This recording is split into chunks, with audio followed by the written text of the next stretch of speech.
अस्सलामुअलैकुम, वेलकम करते हैं दुबई ब्रेकिंग न्यूज़ में। बड़ी खबर आप दोस्तों के साथ शेयर करते चले। आखिरी तारीख 2 फरवरी बताई जा रही है। अगर आप लोगों ने अभी तक ये काम नहीं किया है तो जल्दी से कर लें, वरना आपकी नौकरी ज़ाया हो सकती है। फ़िलहाल के लिए दुबई यूएई में काम करने वाले गैर मुल्की वर्कर्स की तनख्वाहों में से कटौती शुरू हो चुकी है और अगले महीने से आप लोगों की तनख्वाह बंद कर दी जाएगी और उसके बाद हो सकता है कि आपकी नौकरी भी ज़ाया हो जाए। अगर आप लोगों ने अभी तक ये काम नहीं किया तो जल्द से जल्द कर लें, वरना आप लोगों के लिए बहुत ज़्यादा नुकसानदेह हो सकता है।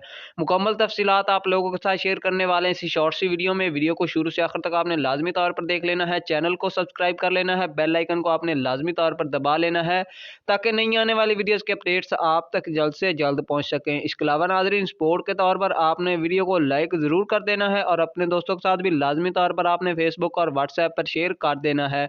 तो नाज़रीन, आप भाइयों को बताते चले, जितने भी गैर मुल्की पाकिस्तानी, इंडियन, बांग्लादेशी वर्कर्स जो हैं मुत्तहदा अरब अमीरात दुबई में काम करते हैं, बिलखसूस ऐसे तमाम लोग जो कंपनियों में काम करते हैं, अगर उन्होंने अपनी जॉब की इंश्योरेंस, अनएम्प्लॉयमेंट इंश्योरेंस उन्होंने अभी तक नहीं करवाई है तो जल्द से जल्द करवा लें। 2 फरवरी आखिरी तारीख बताई जा रही है और इस महीने से आपकी तनख्वाह में से कटौती कर ली जाएगी अगर आप अनएम्प्लॉयमेंट इंश्योरेंस नहीं करवाएंगे, और अगले महीने से आपकी तनख्वाह बंद कर दी जाएगी और उससे अगले महीने में हो सकता है कि आपकी नौकरी भी चली जाए, आपको वापस भी भेज दिया जाए अगर आप जॉब इंश्योरेंस नहीं करवाते हैं।